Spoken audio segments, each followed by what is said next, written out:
ভোক্তা অধিকার সংরক্ষণ অধিদপ্তরের মতো করে অভিযান করছে এবং সবচেয়ে ইন্টারেস্টিং ব্যাপার যে তাদের অধ্যত্ব এত পর্যায়ে চলে গেছে, তারা আমাদের আইনের ধারা উল্লেখ করে আমাদের যে আদায় রসিদ আছে, জরিমানা আদায় রসিদ, সেখানে আমাদের লেখা আছে জাতীয় ভোক্তা অধিকার সংরক্ষণ আইন 2009-এ বর্ণিত ধারা 53-43 এই ধারার অপরাধে তারা রীতিমতো জরিমানা আদায় করছে।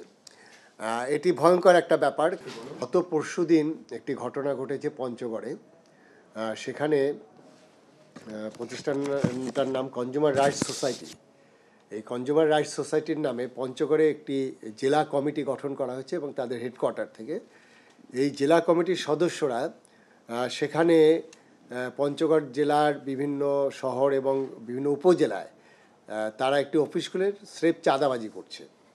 অর্থাৎ তারা তাদের সেই সংগঠন তারা বিভিন্ন জায়গায় যাচ্ছে এবং সেখানে তারা বিভিন্নভাবে মোবাইলে বা এরকমভাবে তো করছেই, ইভেন তারা মাইক্রোবাস নিয়ে মানে ভোক্তা অধিকার সংরক্ষণ অধিদপ্তরের মতো করে অভিযান করছে এবং সবচেয়ে ইন্টারেস্টিং ব্যাপার যে তাদের অধ্যত্ব এত পর্যায়ে চলে গেছে, তারা আমাদের আইনের ধারা উল্লেখ করে আমাদের যে আদায় রসিদ আছে, জরিমানা আদায় রসিদ, সেখানে আমাদের লেখা আছে জাতীয় ভোক্তা অধিকার সংরক্ষণ আইন 2009-এ বর্ণিত ধারা 53-43 এই ধারার অপরাধে তারা রীতিমতো জরিমানা আদায় করছে।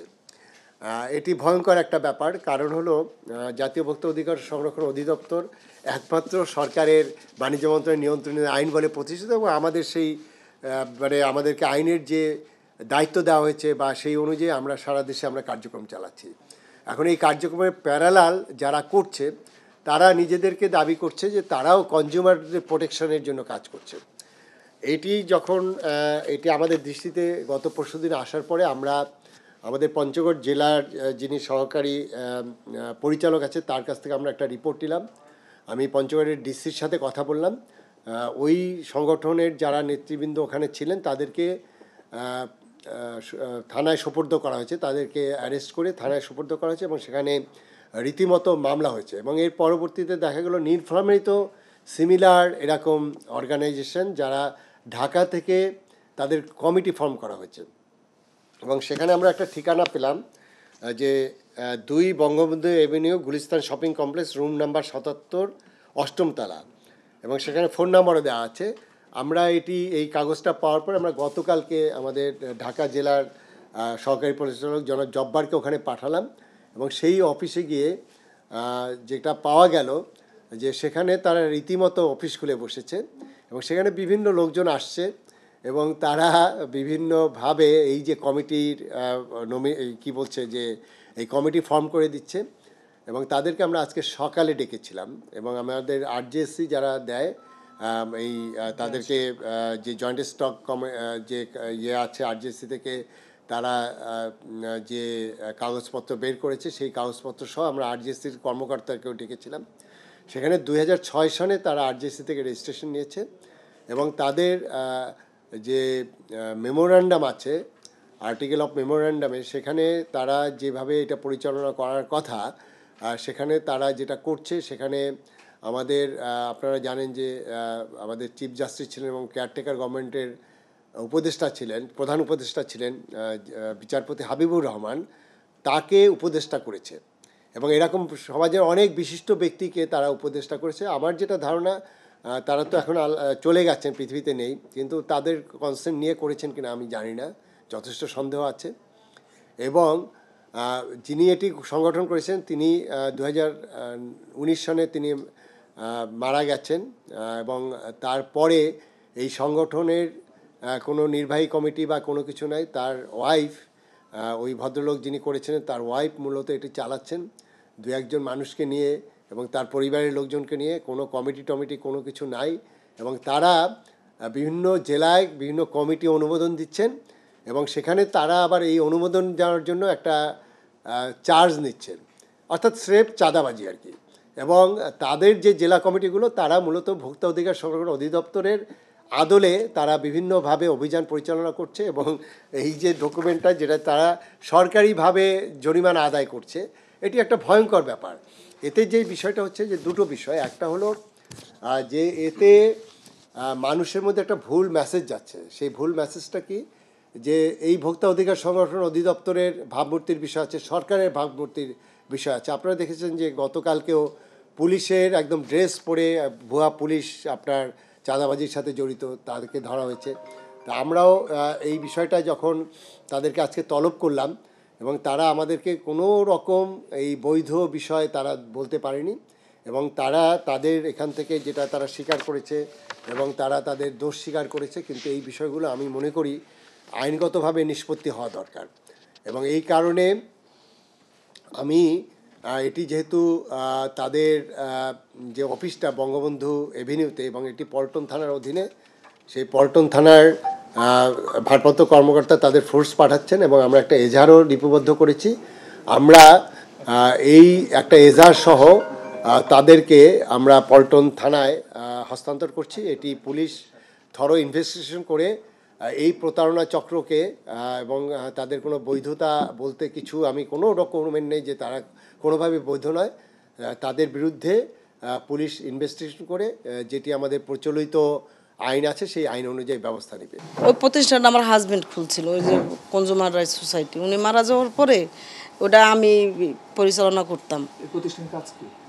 এটা ওই যে স্যারের কাছে আমরা যা স্বীকার করলাম যে আমরা কমিটি দিছি, ওরা যদি কোথাও কোনো জায়গায় কোনো ভেজাল কোনো কিছু পায়, আছে না অনেক কারখানায় অনেক ভেজাল জিনিস বানায়, তাইলে এটা যেরকম স্যারেদের মাধ্যমে দরখাস্ত করলে স্যারেদের মাধ্যমে স্যারেদেরকে সাথে করে নিয়ে যায় ওরা এটা করবে, তখন স্যারেরাই এলো এটা জরিমানা করবে, কিন্তু ওদের কোনো জরিমানা করার ইখতিয়ার নাই। কিন্তু ওরা, আমরা জানতাম না যে ওরা ওইখানে গেছে, কালকেই আমরা জানতে পারছি। স্যার যখন আমাদের অফিসে গেছে তখনই আমরা জানতে পারছি। 2005 সাল থেকে আপনাদের না, প্রতিষ্ঠান এতদিন আমি তো ছিলাম না, আমি তো এতদিন ছিলাম।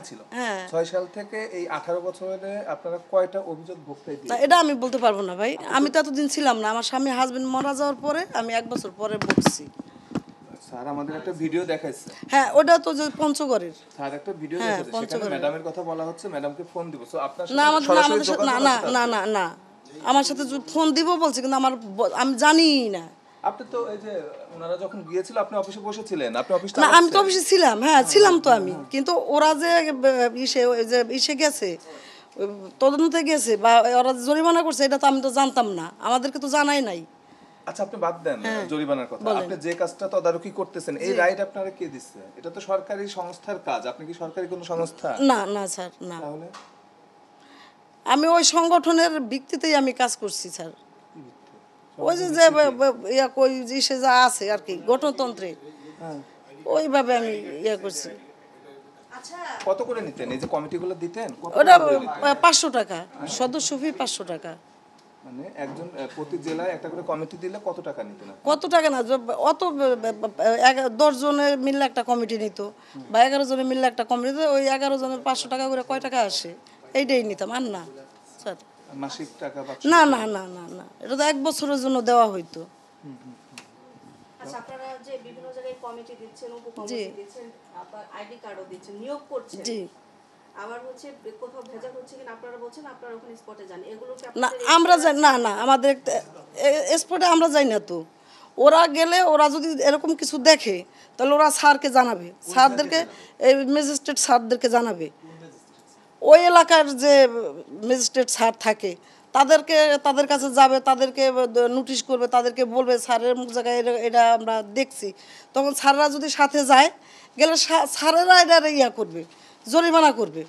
ওদের তো জরিমানা করার ইখতিয়ার নাই। আপনি এই সংগঠনের সাথে কত বছর বলেন তো? আমি কত বছর, আমার হাজবেন্ড মারা যাওয়ার পর আমি এখানে পড়ছি। এই পর্যন্ত কতগুলো না অভিযোগ আপনারা ছাড়তে চান? না না, আমরা এতদিনে তো আমি আমার হাত দিয়ে আমি 3-4টা কমিটি দিছি। এটার কমিটির কথা বলেন না? 2006 সাল থেকে আপনারা কমিটি দিচ্ছেন? না না, আমি তো দেই নাই। বিভিন্ন জেলায় তো কমিটি দিয়েছেন? দিছে, আমার হাজবেন্ড থাকতে দিছে। হ্যাঁ, তো কি পরিমাণ অর্থ আপনারা পেয়েছেন? না আমরা না ভাই, আপনি তো একটু আগে বলছেন যে প্রত্যেকটা কমিটির মধ্যে আপনি 500 টাকা সদস্য 500 টাকা, কিন্তু কি পরিমাণ অর্থ আত্মসাৎ করেছেন একটু বলুন। 10 জন 5 জন 7 জন 11 জন মানুষ একটা কমিটি নিছে 1 বছরের জন্য। আপনি তো 2 মাস হলেও দায়িত্বে আছেন। জি। তো আপনি একটু বলেন যে সারা বাংলাদেশের কত জায়গায় আপনাদের কমিটি আছে? না, সারা বাংলাদেশে নাই। সদস্য সংখ্যা কতজন আছে আপনাদের টোটাল? বাড়ি হলে হয়তো 1-200 হইতে পারে এইটার আর কি। আপনি একটা সংগঠনের দায়িত্বে আছেন, আপনি স্পেসিফিক বলতে পারছেন না যে আপনার কতজন? না আমি এত কমিটি দেইনি, আমি উঠতে গেলে 4-5টা কমিটি এখন দিছি। স্যারদের কাছে যেটা স্বীকার করতে আপনারা যে প্রতারণা করছিলেন স্বীকার হ্যাঁ, আমাদের লোকজন প্রতারণা করছে, সেই সাথে আমরাও অপরাধী। আমরা এই জন্য স্যারের কাছে ক্ষমা প্রার্থী।